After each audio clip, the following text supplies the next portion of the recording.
Friends, welcome to my channel just বিদ্যা। আশা করছি প্রত্যেকে ভালো আছেন। যারা নতুন আমার চ্যানেলকে এখনও সাবস্ক্রাইব করেননি তারা অবশ্যই সাবস্ক্রাইব করে দেবেন আর পাশে থাকা বেল আইকনটাকে প্রেস করে দেবেন নতুনত্ব এরকম ধরনের ভিডিও রোজ দেখবার জন্য। সবার প্রথমে আপনাদের একটা সাবস্ক্রাইব কিন্তু আমাকে নতুনত্ব ভিডিও আপনাদের সামনে তুলে ধরার উৎসাহ দেবে। আজকে আমি চিংড়ি আর নারকেলের একটা চপ বানাবো, যেটা খেতে খুবই ভালো লাগে। গরম ভাতের সাথে বা সন্ধ্যাবেলা স্ন্যাক্স হিসেবে খুবই ভালো লাগে। এর জন্য আমি কুচো চিংড়ি নিয়ে নিয়েছি। চিংড়িগুলোকে আমি ভালো করে ধুয়ে নেব। আর এই নারকেল আমি কুড়িয়ে রেখে দিয়েছি। চিংড়িগুলো ভালোভাবে ধোয়া হয়ে গেছে। এরকম ছোট সাইজেরই চিংড়ি নিয়েছি আর চিংড়িটাকে আমি একটু পেস্ট করে নেব। তার আগে আমি পেঁয়াজ ভালো করে কুচো করে নেব। আমি এরকম একটা পেঁয়াজই নিয়েছি, বড় সাইজের একটা পেঁয়াজ।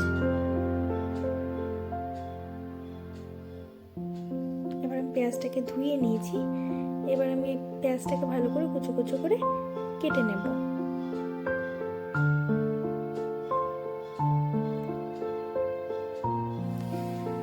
রেসিপিটা ভালো লাগলে কিন্তু আপনারা কমেন্ট সেকশনে অবশ্যই জানাবেন আর বাড়িতেও ট্রাই করে দেখতে পারেন। অনেকেই নানান রকমভাবে বানিয়ে থাকেন, তবে এভাবেও একবার বানিয়ে দেখবেন। আশা করছি প্রত্যেকের ভালো লাগবে। ডালের পাতেও কিন্তু খুব ভালো লাগে। চিংড়িটা পেস্ট করে নিয়েছি আমি বোলের মধ্যে। এবার এর মধ্যে আমি পেঁয়াজটা কুচো করে যে কাটলাম এটা দিয়ে দিলাম। নারকেলটা যে পেস্ট করে রেখেছিলাম এর মধ্যে একটু সামান্য চালের গুঁড়ো দিয়ে দিলাম। চালের গুঁড়ো কিন্তু ক্রাঞ্চিনেসটা আনবে। হলুদ গুঁড়ো দিয়ে দিলাম, একটু জিরের গুঁড়ো, একটু লঙ্কার গুঁড়ো, স্বাদ অনুসারে নুন, একটু চিনি দেব আর লঙ্কাটাকে কেটে নেব। আমি আমার সুবিধার জন্যই কিন্তু কাঁচি দিয়ে লঙ্কাটা কাটি, এতে বেশ তাড়াতাড়িও হয়ে যায়। এর মধ্যে একটু সামান্য কর্নফ্লাওয়ার দিয়ে দেব। আপনারা এর পরিবর্তে কিন্তু বেসনও দিতে পারেন। আর একটু আদা রসুনের হালকা পেস্ট দিয়ে দেব। ভালো করে মেখে নেব।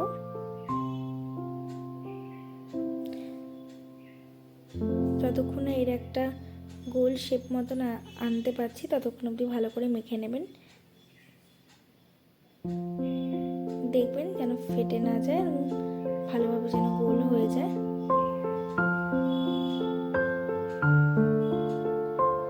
সুন্দরভাবে গোল হয়ে গেছে দেখুন।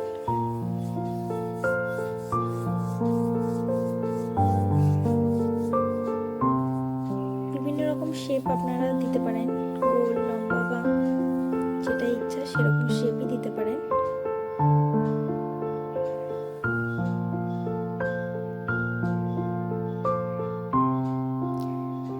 আমি একে একে সব বড়াগুলো তৈরি করে নেব। আগে তেল গরম হয়ে গেছে, ভেজে নেব।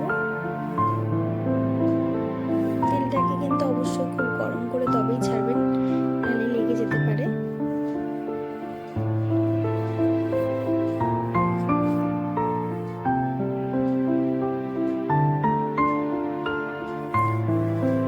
তেলটা একটু বেশি দেবেন আর ডিপ ফ্রাই করবেন।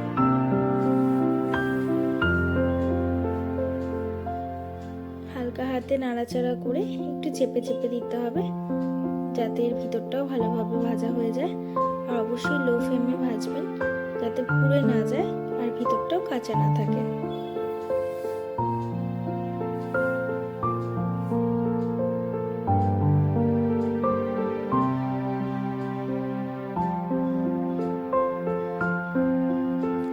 আপনারা চাইলে কিন্তু এটা নারকেল ছাড়াও ভাজতে পারেন।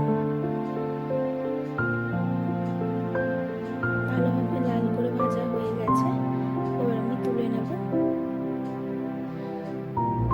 দেখুন কত সুন্দরভাবে ভাজা হয়ে গেছে। বাদবাকিগুলো আমি এভাবে ভেজে নেব। এরকম বড়া করে কিন্তু আপনারা বড়ার ঝোলও করতে পারেন, তরকারি তরকারি যেটাকে আমরা বলি।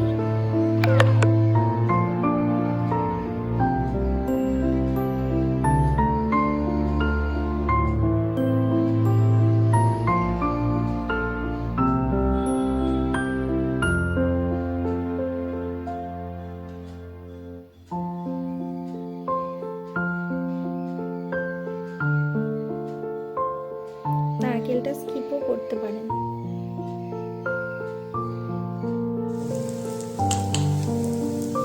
বড়াগুলো ভালো করে ভাজা হয়ে গেছে, তুলে নেব। খুবই অল্প সামগ্রী দিয়ে এই বড়ার রেসিপিটি তৈরি করা হয়েছে।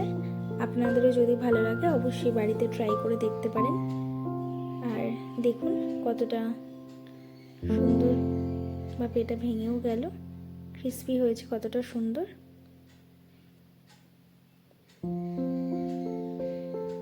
অনেক সুন্দর কিন্তু ক্রিস্পি হয়েছে আর খেতেও খুব মজাদার হয়েছিল। আপনারা এভাবে বাড়িতে ট্রাই করে দেখতে পারেন। ভালো লাগলে অবশ্যই জানাবেন কমেন্ট সেকশনে। ধন্যবাদ ভিডিওটা শেষ অবধি